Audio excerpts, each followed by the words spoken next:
A estrutura do livro é analítica e temática. Wind organiza a obra em torno de símbolos e motivos da mitologia pagã que ressurgem no Renascimento. Cada capítulo examina um conjunto de emblemas, alegorias ou figuras mitológicas, traçando suas origens na Antiguidade Clássica e acompanhando sua adaptação em textos, artes visuais e filosofia renascentista. Wind frequentemente dialoga com obras de autores da época, como Ficino ou Botticelli, integrando iconografia, simbolismo hermético e práticas intelectuais que buscavam reviver ou reinterpretar a sabedoria antiga. O livro tem 8 capítulos.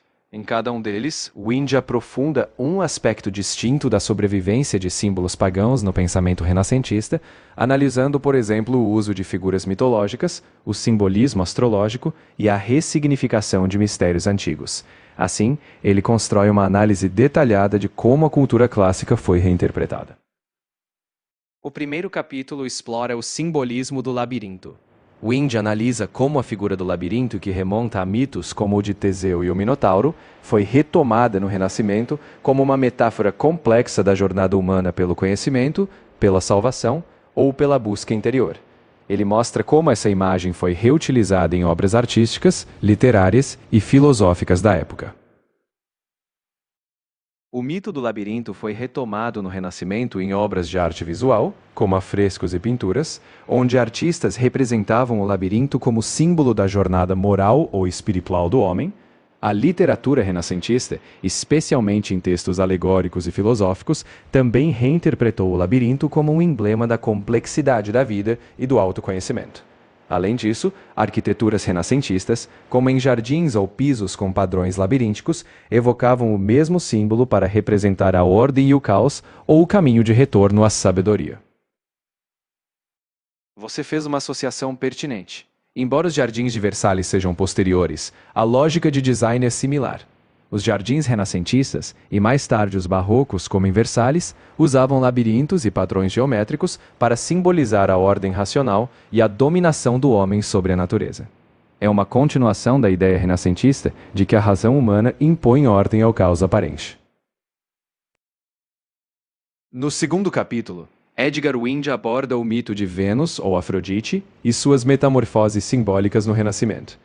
Ele analisa como a deusa do amor e da beleza foi reinterpretada, ora em chave neoplatônica, ora em alegorias morais, e como sua imagem atravessou a arte e a literatura da época. Sim, há uma ligação clara.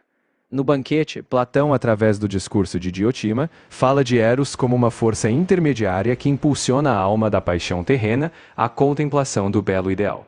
No Renascimento, neoplatônicos como Marcílio Ficino reinterpretaram Vênus ou Afrodite sob essa ótica, como um símbolo que, dependendo de sua faceta, celestial ou vulgar, podia elevar a alma à contemplação do divino ou aprisioná-la nos desejos mundanos. Wind mostra justamente como esse diálogo entre Platão e o Renascimento moldou a simbologia da deusa. Marcílio Ficino foi um filósofo, tradutor e sacerdote italiano do século XV, central no Renascimento florentino. Ele foi o principal responsável por traduzir do grego para o latim a obra completa de Platão, além de textos neoplatônicos, revitalizando o platonismo na Europa. Ficino liderou a chamada Academia Platônica de Florença, onde difundiu a ideia de que a filosofia platônica e o cristianismo poderiam ser harmonizadas. Sua influência foi decisiva para a estética e o pensamento renascentista, especialmente no entendimento simbólico do amor e da alma. No terceiro capítulo, Edgar Wind trata o símbolo de Hermes, ou Mercúrio, que no contexto renascentista representava a ponte entre o divino e o humano, além de ser associado à eloquência, à sabedoria oculta e ao poder de transmutação. Wind analisa como o arquétipo mercurial foi amplamente utilizado em obras filosóficas e artísticas, simbolizando a busca pela integração dos opostos. Hermes foi amplamente representado em pinturas e esculturas renascentistas, muitas vezes como a figura do mensageiro alado ou do guia das almas. Em textos filosóficos e esotéricos, Hermes Trismegisto, o mítico sábio, inspirou tratados de hermetismo. Além disso, em gravuras e obras alegóricas, Hermes simbolizava a união entre razão e intuição, sendo o arquétipo do conhecimento transformador. Hermes Trismegisto é um personagem lendário que surgiu a partir da fusão do deus grego Hermes com o deus egípcio Thoth. ambos ligados à sabedoria e à escrita. Os textos atribuídos a ele, conhecidos como Corpus Hermeticum, surgiram entre o século I e o século III da Era Comum, no Egito helenístico.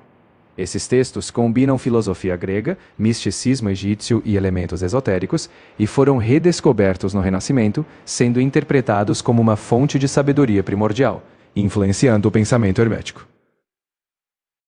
Na verdade, os textos herméticos, incluindo o Corpus Hermeticum, já existiam na Antiguidade Tardia, mas caíram em relativo esquecimento na Idade Média. No Renascimento, eles foram redescobertos e traduzidos. Ficino, em 1463, recebeu de Cosimo de Medici um manuscrito grego e foi quando ele traduziu para o latim, impulsionando um grande interesse. Contudo, só no século XVII se descobriu que eram textos do contexto greco-egípcio e não de um sábio da mais remota antiguidade. A atribuição de datação dos textos herméticos foi estabelecida com rigor filológico. No século XVII, estudiosos como Isaac Casaubon analisaram o estilo linguístico, o vocabulário e as referências filosóficas, concluindo que eram de época helenística, entre os séculos I e III da Era Comum.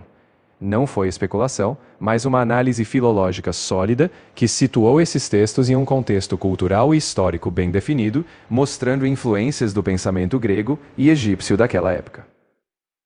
Correntes esotéricas como a Teosofia tratam o Corpus Hermeticum como uma fonte de uma sabedoria primordial universal. Eles tendem a enxergar esses textos como parte de uma tradição oculta atemporal, sustentando a ideia de que há uma sabedoria perene que atravessa as civilizações. No entanto, essa abordagem não é histórica ou filológica, e sim simbólica e espiritual, reinterpretando o hermetismo como um elo de verdades ocultas, embora essa leitura mística não corresponda à análise histórica moderna. Sim, Hermes, como mensageiro dos deuses, era uma figura recorrente no Renascimento, especialmente em pinturas, afrescos e esculturas. Ele era representado como o condutor das almas, psicopompo, e o patrono da eloquência, do comércio e dos viajantes. Artistas como Botticelli ou Giovanni da Bologna o incluíam em narrativas mitológicas. Hermes, portanto, simbolizava comunicação, astúcia e a ponte entre esferas terrenas e divinas. O quarto capítulo aborda Apolo, o deus associado à luz, à harmonia e à razão. Edgar Winge analisa como Apolo, no Renascimento, simbolizou o ideal de ordem, equilíbrio e clareza. Ele mostra como o mito apolíneo foi reinterpretado em obras artísticas e filosóficas, representando a busca renascentista pela luz do conhecimento e pela harmonia do cosmos. Edgar Winge não se detém especificamente no elogio da loucura de Erasmo em seu livro. Ele concentra-se na iconografia pagã, enquanto o texto de Erasmo usa a loucura como uma alegoria satírica cristã. Embora ambos explorem temas do Renascimento, Winge está interessado em como símbolos de Apolo, entre outros, aparecem nas artes e na filosofia da época, enquanto Erasmo emprega a loucura para criticar a sociedade de seu tempo.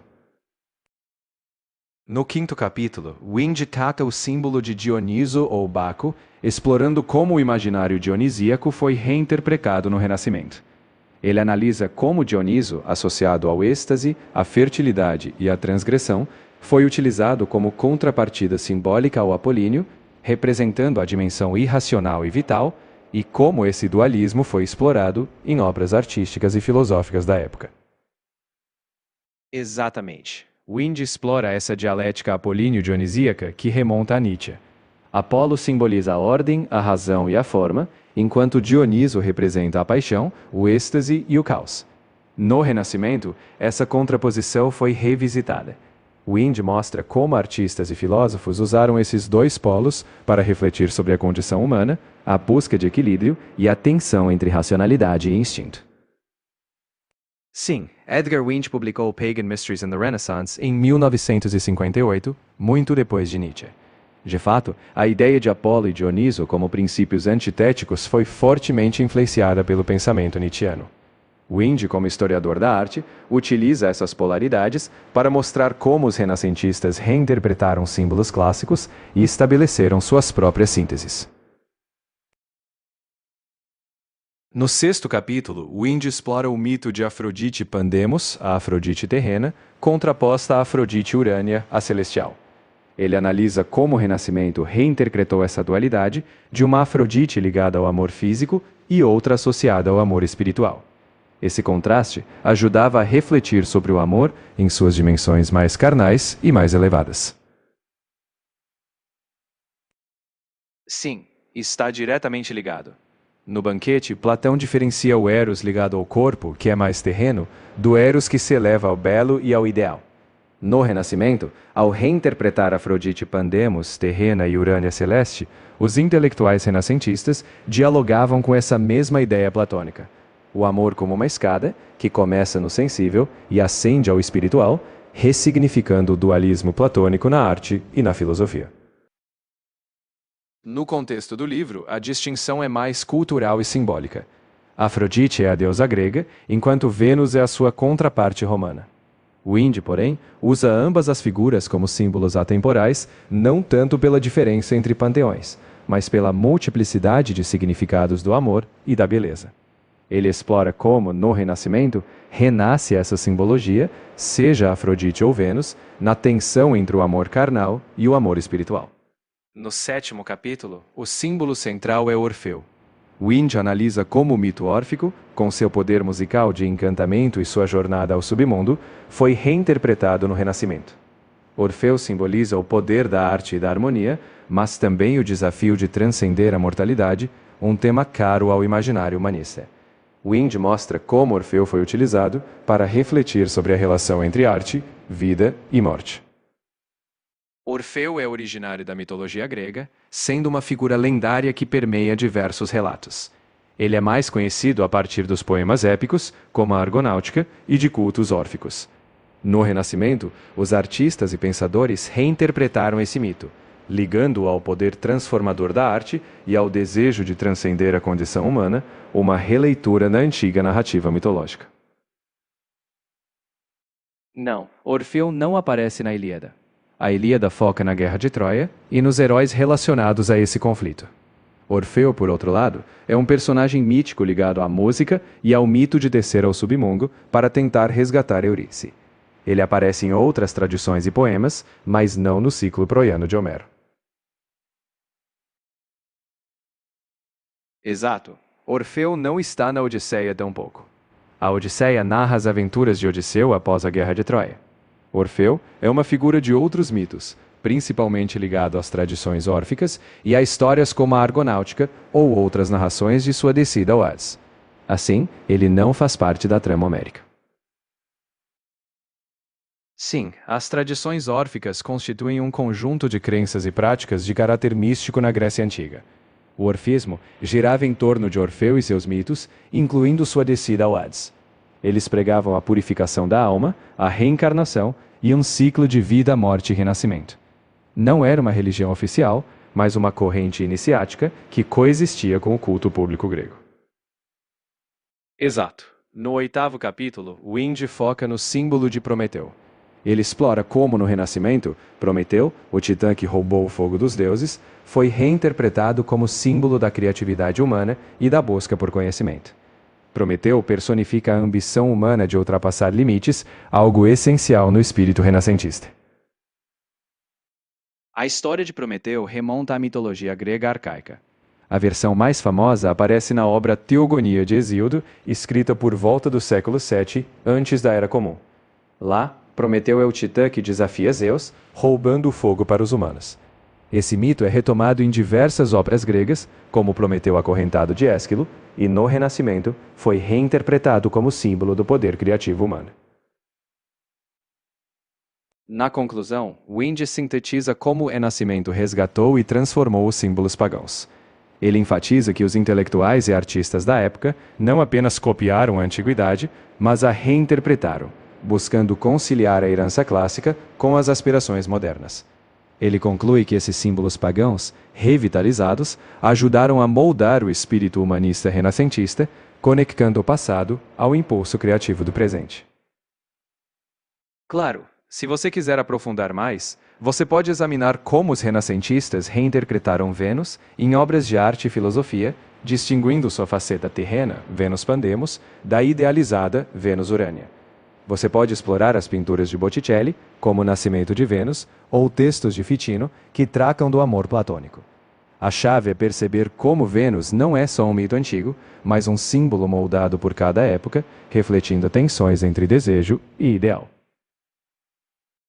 Sim, Edgar Winge explora precisamente essa tensão. Ele mostra como a arte renascentista se nutriu da herança clássica pagã, mas simultaneamente buscou conciliar esses símbolos com um contexto cristão. Os artistas e pensadores reinterpretaram mitos pagãos à luz de valores cristãos, criando um diálogo entre o ideal clássico e a espiritualidade cristã, algo que Winge considera essencial na cultura renascentista. Exatamente. Winge argumenta que por trás da forma estética há um substrato intelectual e simbólico. Ele destaca que os artistas renascentistas usaram os mitos pagãos como alegorias complexas, transmitindo visões filosóficas, morais ou espirituais. A arte, para Winge, não é apenas decorativa. Ela é portadora de significados profundos, onde se codificam as ideias da época, dialogando tanto com o mundo clássico quanto com a espiritualidade cristã. Sim, Winge aborda a obra de Rafael como parte desse universo simbólico. Ele analisa como Rafael, especialmente em obras como A Escola de Atenas, integra o legado clássico com o contexto cristão e humanista. Winge destaca como Rafael usou figuras e composições que dialogam tanto com a filosofia clássica quanto com as aspirações intelectuais e espirituais do Renascimento. A Escola de Atenas de Rafael é uma representação idealizada da filosofia clássica, onde figuras como Platão e Aristóteles estão no centro, simbolizando as grandes correntes de pensamento. A obra reúne em um cenário arquitetônico grandioso pensadores da antiguidade, simbolizando a busca pelo conhecimento racional. Winge, ao analisá-la, destaca como Rafael reconstrói o passado clássico dentro de um contexto cristão e renascentista, mostrando que a razão e a filosofia são parte da herança que eles estavam elevando. Exatamente. Cada personagem no afresco foi escolhido para representar correntes de pensamento ou disciplinas do saber. Platão e Aristóteles no centro simbolizam a metafísica e a ética. Outras figuras, como Euclides, Ptolomeu ou Heráclito, simbolizam disciplinas específicas.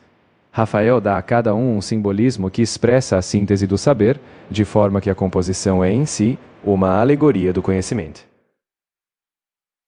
Winge não se aprofunda nas pinturas da Capela Sistina de forma detalhada nesse livro, mas o contexto é similar. As obras de Michelangelo também dialogam com o legado clássico e com a teologia cristã. Elas transformam corpos e narrativas bíblicas em uma poderosa expressão visual da busca por transcendência. No fundo, tanto na Sistina quanto em Rafael, há uma ponte entre o humano e o divino, entre a herança clássica e o horizonte cristão. A principal obra de Marsilio Ficino é a sua tradução completa dos diálogos de Platão para o latim, conhecida como Plotine Opera. Além disso, sua obra Teologia Platônica é fundamental, onde ele defende a imortalidade da alma com base em Platão. Ficino também escreveu De Vita, uma obra sobre saúde e astrologia, relacionando cosmologia e medicina. Como tradutor e filósofo, Ficino foi essencial para o neoplatonismo renascentista, conectando a filosofia antiga com o pensamento cristão. Sem dúvida, Pico della Mirandola é uma figura central desse mesmo ambiente intelectual renascentista. Ele foi um contemporâneo e colaborador de Ficino. Sua obra mais conhecida, A Oração sobre a Dignidade do Homem, sintetiza a visão humanista de que o homem, dotado de liberdade e razão, pode moldar seu próprio destino. Assim como Ficino, Pico também conciliou a tradição clássica com elementos cristãos e cabalísticos. Sim, essa ciência era a alquimia e ela teve bastante influência no Renascimento. A alquimia não era apenas uma tentativa de transmutar metais em ouro, mas também um sistema filosófico que buscava a purificação da alma e o conhecimento da natureza. Muitos renascentistas, fascinados pela harmonia entre o homem, o cosmos e a matéria, incorporaram elementos alquímicos em seus pensamentos. Embora não fosse ciência no sentido moderno, a alquimia dialogava com a busca renascentista pelo saber. Exatamente. Para além da busca literal pela transmutação de metais, a alquimia funcionava como uma metáfora poderosa de transformação interior, purificação da alma e ascensão espiritual. Renascentistas viam a alquimia como um símbolo da capacidade humana de refinar-se, alcançar a sabedoria e harmonizar-se com a ordem cósmica. Assim, o processo alquímico era visto como uma jornada de autotransformação e aperfeiçoamento. A obra mais emblemática de Pico della Mirandola é a Oração sobre a Dignidade do Homem.